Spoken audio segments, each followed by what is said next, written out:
184वां अध्याय। मार्कंडेय ऋषि बोले, हे युधिष्ठिर, हे नृप श्रेष्ठ, इसी क्रम 40 कदम आगे जाने पर सभी तीर्थों में श्रेष्ठ प्रसिद्ध शूलेश्वर नामक तीर्थ है। यहाँ भद्र कल्याण संगम पर सब देवताओं से पूजित शूलपाणी महादेव गौरी के साथ पंचायतन के मध्य में स्थित है। इस तीर्थ में स्नान कर दर्शन करने से दुर्भाग्य, अभिशाप और अन्य दुष्कार्मिक पाप आदि नष्ट हो जाते हैं। यह शंकर जी ने कहा है। युधिष्ठिर जी बोले, मुनि श्रेष्ठ, शूलेश्वर देवी और भगवान शिव शूलेश्वर नाम से कैसे प्रसिद्ध हुए, यह विस्तार पूर्वक कथन या बताने की कृपा करे। मार्कंडे ऋषि बोले, किसी समय मांडव्य नाम का ब्राह्मण था, जो धृतिमान, सर्वधर्मों का ज्ञाता, सत्यवादी और तपस्वी था। उसके आश्रम के बाहर के द्वार पर एक वृक्ष था। उसके नीचे ऊर्ध्वबाहु होकर मौन धारण कर महातेजस्वी मुनि ने महातप शुरू किया। उसी समय उस पर्वत में गुप्त रूप से चोरी करने वाले दस्यु आए और आश्रम में धन छुपा दिया और स्वयं भी छिप गए। हे कुरुनंदन, उन डाकुओं का पीछा करते हुए अत्यंत क्रुद्ध अनेक ग्राम रक्षक वहां आ गए और उन ऋषि के तस्करों के बारे में पूछताछ करने लगे। हे द्विजसत्तम, क्या यहाँ से कोई तस्कर लोग आए और कहाँ गए? शीघ्र आप बताइए, हम सब उधर ही जाते हैं। मुनि के द्वारा उत्तर न दिए जाने पर राजपुरुषों ने आश्रम की तलाशी ली और वहां चोरों को और चोरी का धन छिपा पाया। इससे उन्हें ऋषि पर शंका हो गई और मुनि और डाकुओं को बांधकर राजा के पास ले गए। उन्होंने सारा वृत्तांत राजा को कह सुनाया। राजा भी रक्षकों द्वारा संपूर्ण बातें सुनने के बाद क्रोध से बोला। राजा बोला, यह मुनि चोरों का मुखिया है, इसे सूली पर चढ़ा दो और सभी चोरों का वध कर दो। यो यति को सोना देकर, ब्रह्मचारी को तांबूल देकर सम्मान करता है और चोरों को अभय दान देता है, वह नरकगामी होता है। मार्कंडे ऋषि बोले, हे राजन, राजा के आदेश पर राजपुरुष तस्करों और मुनि को लेकर निकल गए और मुनि को सूली पर चढ़ा दिया और वहां के दृश्य के बारे में राजा से निवेदन किया कि शूलारोपण के आरंभ से ही मुनि आदर पूर्वक त्रिलोकेश शंकर भगवान का ध्यान कर रहे हैं, जो दिन रात मृत्युंजय महेश्वर की आराधना आहार निद्रा रहित होकर कर रहे हैं। उनकी मृत्यु नहीं हुई। अनेक ऋषि तरस खाकर उस ब्राह्मण के पास गए और देखा कि ब्राह्मण सामने सूल पर रखा है। वे परंतप सारे मुनि संतापित हो गए। मुनि की शीतलता को देखकर, मुनि की तपस्या शक्ति को देखकर समस्त ऋषि पक्षियों के रूप में चारों ओर घूमने लगे और ब्राह्मण से पूछने लगे। विप्र बोले, हे ब्राह्मण, ऐसा तुमने कौन सा पाप किया है जिसके कारण इन लोगों ने तुम्हें सूली पर चढ़ाया? मार्कंडे ऋषि बोले, इसके बाद मुनि उन तपोधनों से कहा, मैंने कौन सा अपराध किया? किस गहन कर्म का फल है जो मैं बताऊं?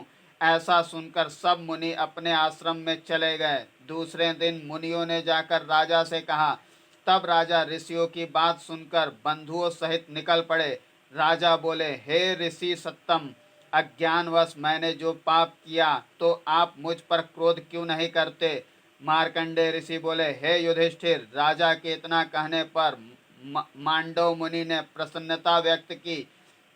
मांडव्य तपश्चर्या के कारण सर्वश्रेष्ठ दैदीप्यमान लग रहे थे और राजा उनकी ओर बार बार देख रहे थे। राजा उन्हें सूल पर से उतारने को उद्यत हुआ, तब अलग हो गया। मुनि द्वारा शंकर की आराधना बहुत काल करने से भगवान शंकर सूल के मूल में प्रकट हो गए और सूल के मूल से लिंग रूप में होकर बोले। शिव जी बोले, हे विप्र, सूल पर स्थित रहने पर भी आपकी मृत्यु नहीं हुई, इसलिए आप सत्यवान हैं।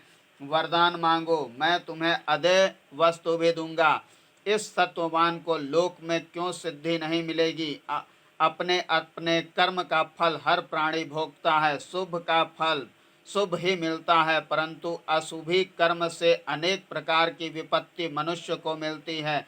कोई दरिद्र होता है, कोई वनवासी होता है, कोई पत्नी, कोई पुत्र, कोई सुहृद तो कोई मित्र का वियोगी होता है। कोई राजा के यहाँ चोरी करता है तो कोई अग्निजन्य दुख भोगता है, कोई असाध्य व्याधि से ग्रसित है, कोई पूर्व जन्म के कर्म द्वारा नियोजित शाप को भोग रहा है। इस प्रकार सब अपने अपने कर्म का विपाक रूप में परिणाम भोग रहे हैं।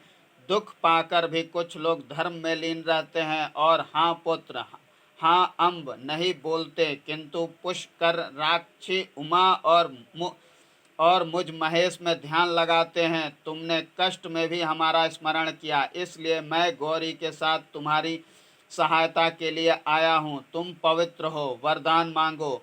मांडव्य ऋषि बोले, यदि आप प्रसन्न हैं और वरदान देना चाहते हैं तो बताइए कि मेरे इस सूल पर लटके हुए होने पर भी किसके प्रभाव से सूल से अमृत टपक रहा है। शूलपाणी बोले, सूल पर स्थित होकर तुमने मेरा ध्यान किया तो मैंने पाताल में पहुंचकर जगत की माता अंबिका दुर्गा की कृपा से सूल को अमृतमय कर दिया था। मांडव्य ऋषि बोले, हे प्रभु, इस समय गौरी के साथ सूल में व्याप्त होकर मेरे पास पहले से ही आप स्थित हैं। हे सूलेश, सौभाग्य के साथ गौरी सहित आप स्वयं प्रकट हैं, इसलिए माँ का नाम सौभाग्य सुंदरी और सूलेश्वरी भी है, जिसके स्मरण से ही दुर्भाग्य का नाश हो जाता है। इस लोक में दुर्भाग्य और दुख का अंत करने वाला दूसरा कोई नहीं है, ऐसा शास्त्रों द्वारा सुना गया है। हे देवेश, देवी माँ और आप यदि मुझ पर प्रसन्न हैं तो आप दोनों सुलाग्र और सूल मूल से एकत्र रूप से अवतरित हो। मार्कंडेय ऋषि बोले, हे युधिष्ठिर, मांडव्य ऋषि के कहने पर अचानक भूमंडल के दो भाग हो गए। लिंग और अर्घा की प्रतिकृति के रूप में दो रूप सुलाग्र से निकले, सभी दिशाएं उनके प्रभाव से प्रकाशित हो गई। सूल के वाम भाग में प्रथम देवी साक्षात सूलेश्वरी का प्राकट्य हुआ, जो जगत को, दिशाओं को अपनी प्रभा से दीप्तिमान कर रही थी। दक्षिण भाग में सूलेश्वर भगवान दीप्तिमान हो रहे थे। दोनों को देखकर मांडव्य ऋषि हाथ जोड़कर स्तुति करने लगे। मांडव्य बोले, हे प्रभु, आप ही जगत की माता, जगत की सौभाग्य देवता हैं और ब्रह्मांड में जो कुछ चर अचर है वे सब आपसे परे नहीं हैं। हे माता, आप मुझ पर प्रसन्न हो। मुझे यह जानने की माँ उमा किस किस रूप में विराजित हैं या विराजमान हैं। हे महेश्वरी, वरदायिनी, स्थानों को भी बताने की कृपा करे।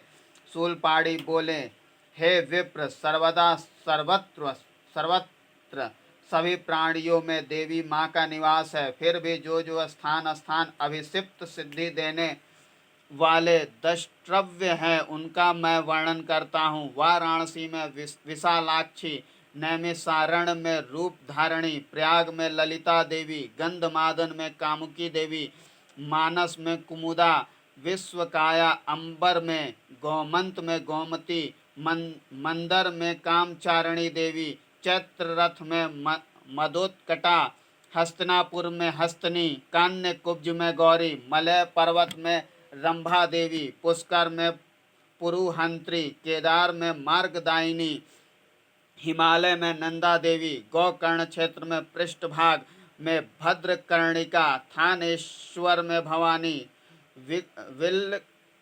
विल्वक में बिल्व पत्रिका, श्रीशैल में माधवी, मरुदेश में महेश्वरी, वराह शैल में रमा, कमलालय में कमला देवी, रुद्रकोटि में रुद्राणी, कालिंजर में काली, महालिंग में कपिला, मुकुट में मुकुटेश्वरी, सालग्राम में महादेवी, शिवलिंग में जलप्रिया, मायापुरी में कुमारी, संतान में ललिता, उल्लाक्ष में सहस्त्राक्षी, हिरण्याक्ष में महोत्पल्ला, गया में मंगला, पुरुषोत्तम में विश्वेशी, विपाशा में मोघाक्षी, पाटल में पुट पार्वती, सुपार्श्व में नारायणी, त्रिकूट भद्र सुंदरी, विपुल में विपुला देवी, कमलांचल में कल्याणी, कोटि तीर्थ में कोटिरा देवी, मगधाचल में सुगंधा देवी, गोधाश्रम में त्रिसंध्या देवी, गंगा द्वार में हरिप्रिया, शिवचंड में प्रभाचंड, देविका तट में नंदिनी, द्वारावती में रुक्मिणी, वृंदावन में राधा, मथुरा में देवकी, पाताल में परमेश्वरी, चित्रकूट में सीता देवी, विंध्याचल में विंध्यवासिनी, सह्याद्री में सत्वरावीरा, हरिश्चंद्र में चंडिका, राम तीर्थ में रमणी, नर्मदा तट में अमृता देवी, मांडव्य में मांडुकी, माहेश्वरपुर में स्वाहा, छागलिंग में प्रचंडा, अमरकंटक में चंडिका, वरारोह में सोमेश्वरी, प्रभास क्षेत्र में पुष्करावती, सरस्वती के किनारे देव माता, परा तट में परा देवी, भद्रालय में महाभागा देवी, समुद्र में पिंगलेश्वरी देवी,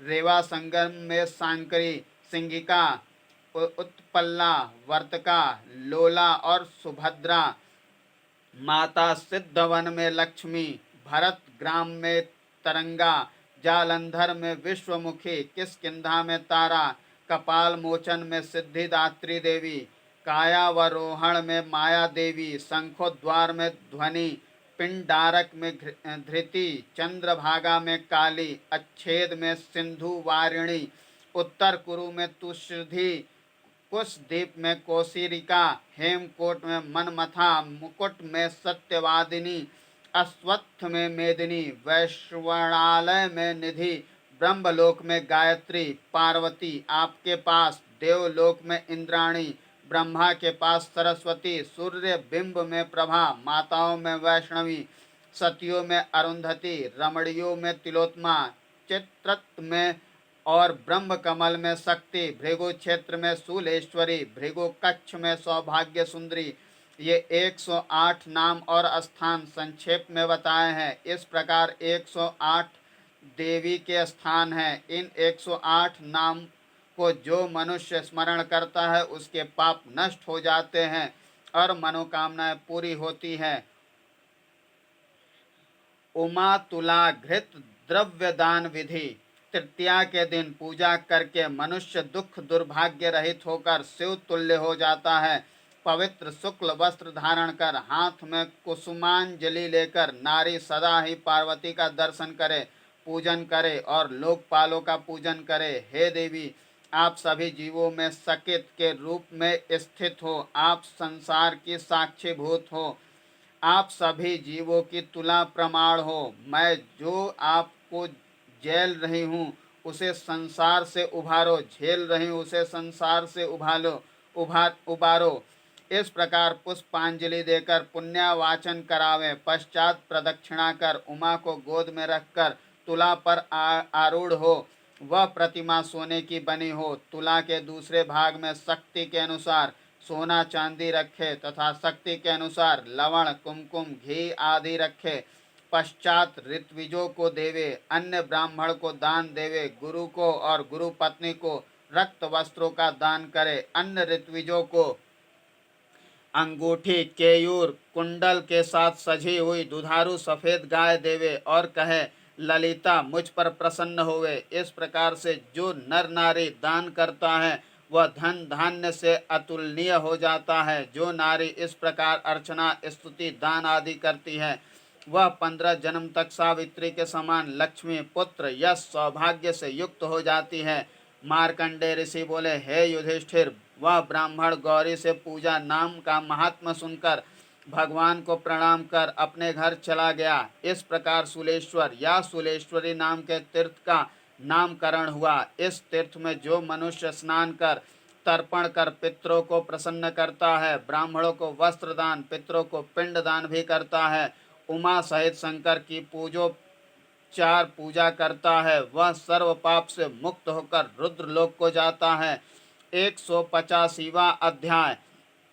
मार्कंडे ऋषि बोले, हे युधिष्ठिर, इसके अनंतर 40 कदम पर सरस्वती नामक तीर्थ है। यह तीनों लोकों में विख्यात पुण्य तीर्थ है। युधिष्ठिर बोले, हे मुनिश्रेष्ठ, तीनों लोकों में ख्यात इस तीर्थ के महात्म के बारे में जानना चाहता हूँ। इस तीर्थ की उत्पत्ति कैसे हुई, कृपया विस्तार पूर्वक वर्णन करने की कृपा करे।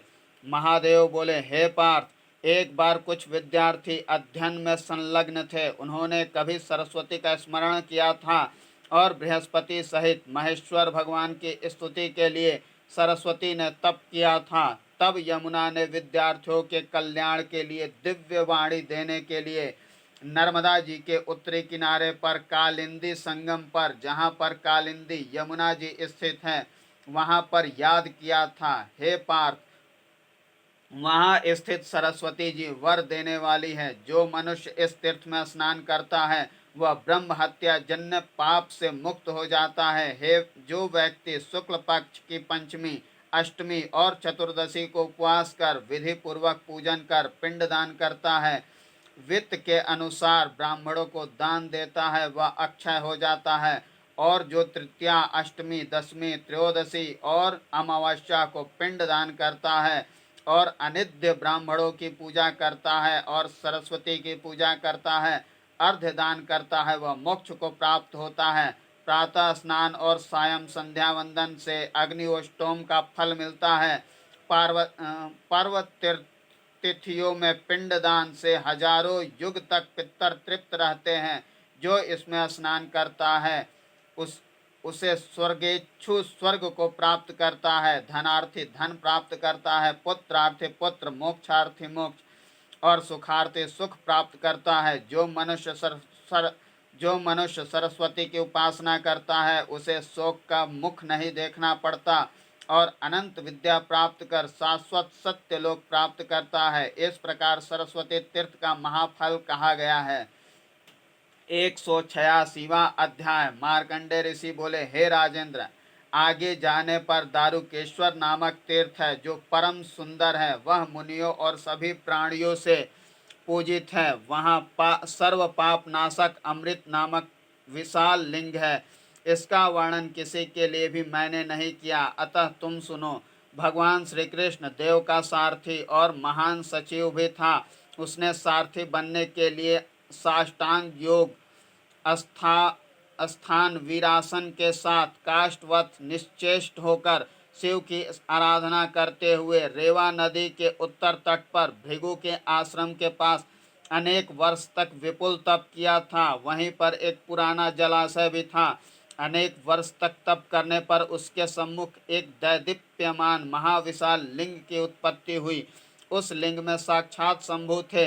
वे स्मित मुद्रा में वरदान देने के लिए अच्छी तरह से विचार कर वर मांगने हेतु बोले। शिव जी बोले, हे तपस्वी दारुक, मन से अभिष्ट वर मांग लो। दारुक बोला, हे देवेश, यदि आप वरदान देना चाहते हैं तो इस भूमंडल में यह रति तीर्थ के विष्णु का सारथी मुझे बना दीजिए। वे जो धर्म की स्थापना हेतु अनंत भगवान, अनंत पालक पुरुष के रूप में अवतार धारण करने वाले हैं, जिसमें अनेक गुण शक्ति विद्यमान है। आप निर्गुण होते हुए भी गुणवान हैं। आप अव्यक्त होकर भी व्यक्त हैं। हे गिरिजाकांत, आप मुझ पर प्रसन्न हो। मैंने जो मांगा है वह दीजिए। मैं कृष्ण का स्मरण, आपका पूजन, देवी की स्तुति और सूर्य को प्रणाम कर अभिष्ट प्राप्त कर सकूं। मार्कंडे ऋषि बोले, हे युधिष्ठिर, महादेव ने कहा, एवं अस्तु, अर्थात जैसा चाहते हो वैसा ही हो। इतना कहकर पुनः उस महालिंग में अंतर ध्यान हो गए। भगवान शंकर के वरदान से दारुक को सब मिल गया। भगवान विष्णु का सारथी होकर तत्व ज्ञानाग्रगण्य हो गया। अतः इस उसी दारुक के नाम से इस लिंग का नाम दारुकेश्वर और तीर्थ भी उसी नाम से प्रख्यात हो गया। इस तीर्थ में जो मनुष्य स्नान कर पितरों को तृप्त करता है और भक्ति पूर्वक भगवान दारुकेश्वर की पूजा करता है वह सभी पापों से मुक्त हो जाता है, ऐसा भगवान शंकर ने कहा है। सभी दानों में कपिला का दान उत्तम दान है। जो व्यक्ति उपवास रखकर क्रोध को जीतकर सुंदर सदा प्रसूता कपिला गौ का दान करता है उसे सप्त समुद्र शैल कानन युक्त पृथ्वी के दान का फल मिलता है। हे नृप, जो कपिला गौ का दान करता है उसके 7 जन्म के अर्जित पाप और कायिक, वाचिक और मानसिक पाप भी नष्ट हो जाते हैं। जो पुरुष या नारी अष्टमी और चतुर्दशी को अहोरात्र उपवास कर दारुकेश्वर का पूजन करते हैं और रात्रि जागरण भी करता है, पश्चात प्रातः स्नान कर पितरों देवताओं का तर्पण करता है, यथाशक्ति ब्राह्मणों को दान देता है, वह सभी पापों से मुक्त हो जाता है और परमेश्वर उस पर प्रसन्न हो जाते हैं। मृत्यु के पश्चात वह शिवलोक को प्राप्त करता है। अप्सराएं उसका गुणानुवाद करती हैं। उसके 21 कुल के लोग शिवलोक को प्राप्त करते हैं। जितने उस कपिला गाय में रोम होते हैं उतने वर्ष तक वह देवलोक में रहता है। जो स्नान कर व्रत करता है वह वेद विद्या पारंगत, सर्वशास्त्र विशारद एवं दुख शोक व्याधि रहित होकर 100 वर्ष तक जीवित रहता है। हे राजा युधिष्ठिर, इस प्रकार मैंने तुमसे दारुकेश्वर तीर्थ का वर्णन किया। जो मनुष्य वैशाख शुक्ल पक्ष की चतुर्दशी अष्टमी को स्नान कर तिलोदक से तर्पण करता है, महालिंग का दर्शन करता है, उसे दर्शन मात्र से वाजपेयी यज्ञ का फल मिलता है। 187वां अध्याय।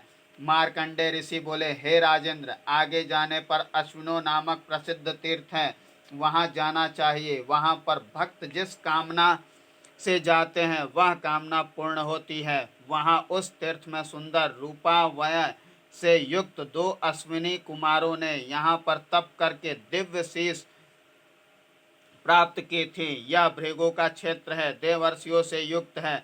इस प्रकार सुनकर वे यहाँ आए थे और इन्हें तप के कारण यज्ञ में इन्हें अपना भाग मिला था। युधिष्ठिर बोले, हे द्विज श्रेष्ठ, दस्त्र और नासत्य ये दोनों आदित्य के पुत्र थे। ये यहाँ क्यों आए थे, यह सब विस्तार से सुनने की मेरी इच्छा है। मार्कंडे ऋषि बोले, हे राजन, पुराणों में भगवान भास्कर का वर्णन विस्तार से है। इस देवों के देव मार्तंड का महात्म मन को समाहित कर सुनो। मैं न अधिक विस्तार और न संक्षिप्त में कहूँगा। हे पार्थ, प्राचीन काल में संज्ञा देवी ने रवि को सबसे अधिक तेजस्वी मानकर उनके तेज को सहन करने में स्वयं को अशक्त समझकर और तेज को शांत करने के लिए कुरुचांगल में तप करने के लिए अपना छाया रूप वहीं छोड़कर चली गई थी। तब एक बार भगवान रवि ने पत्नी को याद किया। जब ज्ञात हुआ कि छाया रवि की भार्या छोड़कर चली गई है, वहां पर वह तवंगी घोड़ी का रूप धारण कर रवि ही मेरे पति हैं ऐसा चिंतन करती हुई पति प्रेम में डूबी रहती।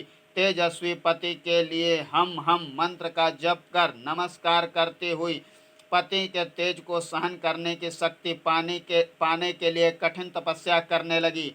भगवान भास्कर ने देखा कि वह बड़वा घोड़ी का रूप धारण कर अपना रूप छिपाकर तप कर रही है। तब भास्कर ने घोड़े का रूप धारण कर नासिका से घ्राण के माध्यम से बीज प्रक्षिप्त कर दिया। दोनों नासा मार्गों से वीर्य जाकर उत्तम गर्भ होकर 2 पुत्र हुए। यह असत्य नहीं है, यह सुना है। ये दोनों सूर्य पुत्र देवताओं में अत्यधिक रूपवान और ऐश्वर्यवान थे। ये दोनों अश्विनी कुमार भृगु क्षेत्र में नर्मदा के तट में आए और दारुण तपस्या कर परम सिद्धि प्राप्त की। अतः इस तीर्थ में जो स्नान कर पितरों का तर्पण करता है वह सुंदर सुदृढ़ रूपवान पुरुषों में श्रेष्ठ होता है। इस तीर्थ पर दूसरा तीर्थ गोना गोनी भी है। यह सिद्धि एवं मंगलदायी तीर्थ है। युधिष्ठिर बोले, हे महामुने, आप यह बताएं कि गोना गोनी किसका नाम है और यह नाम कब पड़ा, इसका फल क्या है, जहाँ पर अश्विनों ने सिद्धि प्राप्त की थी। मार्कंडे ऋषि बोले, हे पार्थ, भृगु क्षेत्र में ऐसे अनेक वन हैं या अनेक बड़े बड़े तीर्थ हैं। यहाँ पर भगवान शिव और पार्वती क्रीड़ा रूपी लीला करते रहते। वन में कभी पास में तो कभी दूर निकल जाते। किसी को भी यह क्रीड़ा ज्ञात नहीं थी।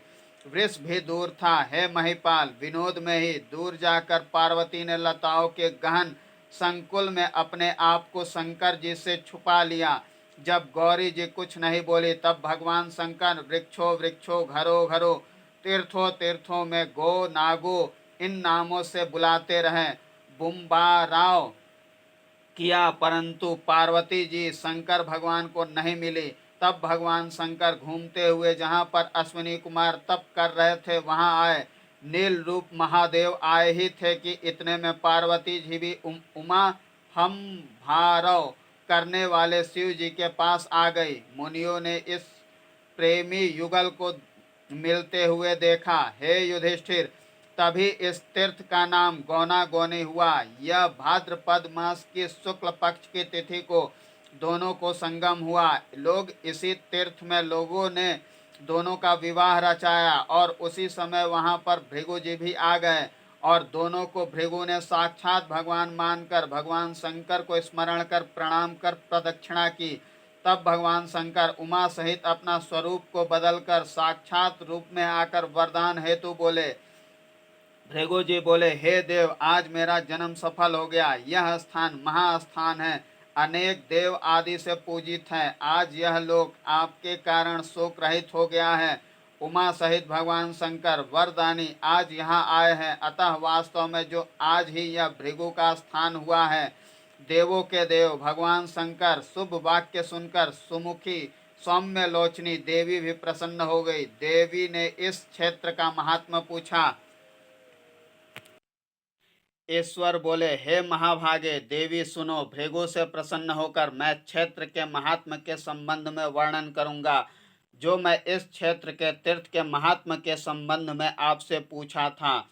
30 कला का एक काष्ठा, 30 काष्ठा का एक मानुष अहोरात्र होता है। 30 मानुष अहोरात्रों का एक पितृदिवस होता है। मानुष वर्ष ही देवों का एक दिन होता है। मानुष वर्ष ही देवों का एक दिन होता है। 4 मानुष युगों का एक देव युग होता है। 4 युग कृत युग, त्रेता युग, द्वापर युग और कलयुग है। कृत युग का प्रमाण 17,18,000 वर्ष है। कृत युग में भगवान हरि शुक्ल वर्ण होते हैं। इसमें चतुपाद युक्त धर्म होता है।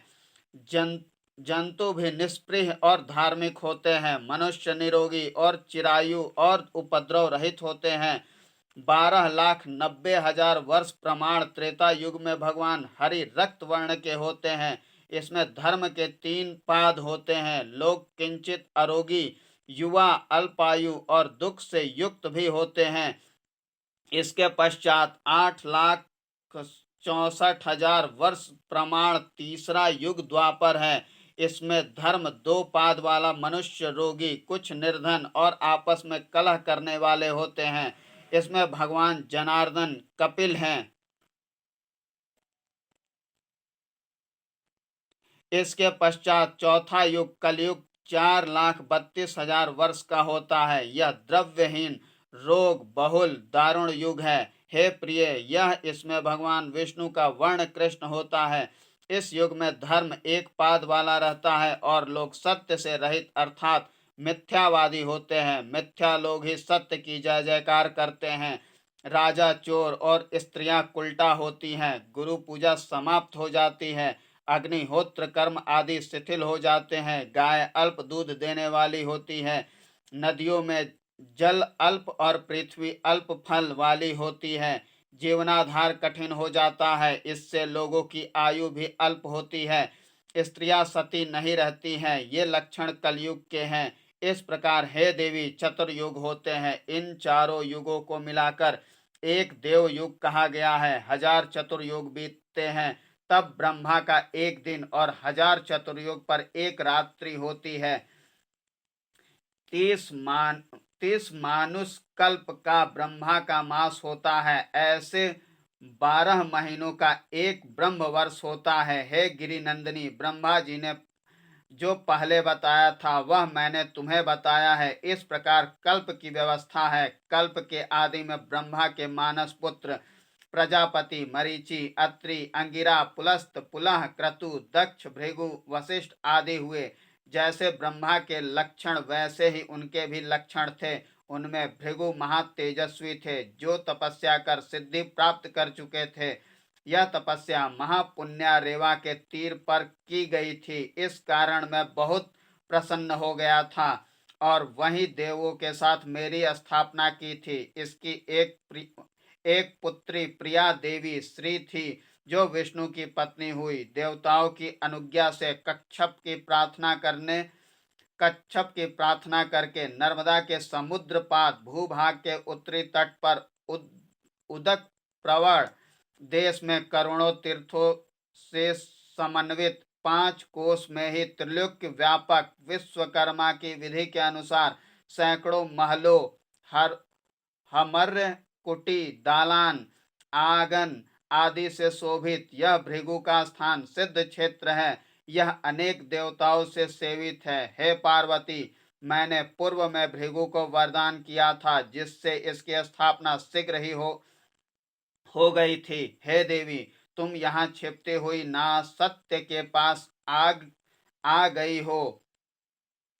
यह तीर्थ शुभ तीर्थ है। यह तीर्थ शुभ तीर्थ है जहाँ हम दोनों सुंदर संयोग हुआ, और हम लोगों ने जो गोना गोनी शब्द का उच्चारण किया, उसी के आधार पर लोगों ने इस तीर्थ का नाम गौना गोनी नाम रख दिया। हे देवी, तुम और कुछ पूछो। श्री देवी बोली, हे प्रभु, आपने बताया कि भृगु क्षेत्र में जहाँ पर हम दोनों का संगम हुआ, गौना गोनी नामक तीर्थ अश्विनों के समीप है। आपने बताया कि दक्षिणायन में सूर्य जाने पर देव जनार्दन सोए हुए थे। बताइए, वह देश काल कैसा रहा होगा। उस समय व्रत वंद, दीक्षा कर्म, प्राण प्रतिष्ठा, वास्तु पूजन, चूड़ा कर्म, मनुष्य जाति में विवाह कर्म, यज्ञ कर्म आदि नहीं होते हैं। हे प्रभु, यथार्थ रूप से बताने की कृपा करें। ईश्वर बोले, हे महाभागे, हे देवी, मैंने जो कहा उसका क्या विचार करना। हम दोनों का यहाँ संयोग हुआ था, और यहाँ लक्ष्मी पति भी निवास करते हैं, और भृगु के स्थान में विवाह हुआ था। वह भाद्रपद का महीना, शुक्ल पक्ष की 10वीं तिथि का दिन तथा गोधूली लग्न थी। उसमें मनुष्य भी विवाह कर सकते हैं, इसमें शंका नहीं करना चाहिए। इसलिए ऐसे समय में विवाह शुभ होता है। अब वह सुनो जो पूर्व में भृगु ने मुझसे पूछा था। भृगु बोले, हे देव, हे महेश्वर, यह स्थान अपवित्र है। देव ब्राह्मणों को शाप देकर यहाँ से लक्ष्मी जी चली गई हैं। यह बात मैंने पहले ही कलापग्राम वासियों को बताई थी। हे देव, बताए लक्ष्मी जी कैसे प्रसन्न होंगी। हम आपकी शरण में आए हैं। इस प्रकार भृगु के पूछने पर मैंने भृगु को कहा, हे द्विज श्रेष्ठ, यह स्थान शापित है तो भी क्या हुआ, आप विषाद न करें। यह निसंदेह क्रोध का स्थान है। तथापि ब्राह्मण मेरी कृपा से भय से रहित होंगे, और वेद विद्या सर्वशास्त्र विशारद होंगे, इसमें कोई संशय नहीं।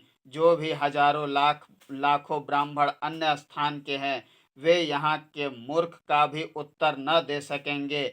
इस प्रकार यह कोटि तीर्थ उत्तम तीर्थ है, और सभी पाप नाशक है, और आज से सिद्धिदायक तीर्थ होगा। इस प्रकार जो इस भृगु क्षेत्र के अंतर्गत यह तीर्थ है, इसमें जो मनुष्य भाद्रपद 10वीं के दिन विवाह करता है, उसे निश्चय ही शुभ, मंगल और विद्या की प्राप्ति होती है। इस 10वीं तिथि को लंगड़ा, कुष्ठ रोगी, मूक, बधिर, अंगहीन इस तीर्थ में स्नान करता है, तो वह सुख, सौभाग्य और सर्व संपन्न होता है। शंकर की आराधना और यहाँ पर तर्पण आदि करने से पितर 12 वर्ष तक तृप्त रहते हैं। जो मधु, मिश्री, दधी और दूध अर्पण करता है, और गोना गोनीश्वर का आवाहन कर आराधना करता है, उस पर मैं शीघ्र प्रसन्न होता हूँ। वह सर्व सिद्धि रिद्धि सिद्धि प्राप्त करता है। मैं यहाँ पर पार्वती के साथ निवास करता हूँ। गौनी के नाम से पार्वती एवं गौना के नाम से मैं निवास करता हूँ। यहाँ पर गौना और गौनी का मिलाप हुआ है, अतः यहाँ पर किया गया विवाह मंगलमय होता है। जो आपके प्रेम की इच्छा से आपकी पूजा करता है, उसकी कामना पूर्ति होती है। मार्कंडे ऋषि बोले, इस प्रकार हे राजन, भृगु को इतना कहकर उमा पार्वती भगवान शंकर अंतर्ध्यान हो गए। इस प्रकार यह तीर्थ सुखप्रद है। अश्विनी कुमार की उत्पत्ति और उन्हें जैसे सिद्धि प्राप्त हुई, और गोना गोनीश्वर तीर्थ का महात्मा, यह सब मैंने वर्णन किया। इस तीर्थ के संबंध में जो श्रद्धा भक्ति से पढ़ता है, उसे सुख, सौभाग्य और विपुल मति की प्राप्ति होती है।